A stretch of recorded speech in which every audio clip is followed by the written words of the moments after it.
Unang-una, ang kabutihan na dapat natin ipagpasalamat sa Allah subhanahu wa ta'ala, isinilang tayo ng Allah bilang isang Muslim.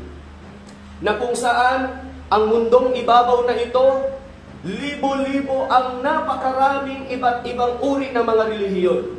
Alhamdulillah, hindi po tayo napabilang mula sa mga ibang relihiyon na kung saan punong-puno ng mga gawaing pagtatambal, syirkiyat, wal kufriyat.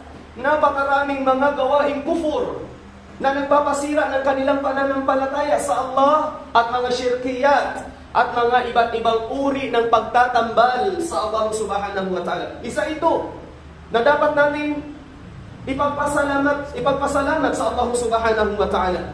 Isinilang tayo mula sa Islam, relihiyong Islam, na kung saan walang kinikilalang tunay na Diyos maliban ang tunay na tagapaglikha, ang Allah subhanahu wa ta'ala. Unang-una. Pangalawa, binuhay tayo ng Allah subhanahu wa ta'ala sapagkat napakaraming mga alipin ng Allah, napakaraming mga alipin ng Allah. Ngayong araw, nakaraang buwan, nakaraang taon, nakaraang linggo, buhay pa sila, ngayon wala na sila.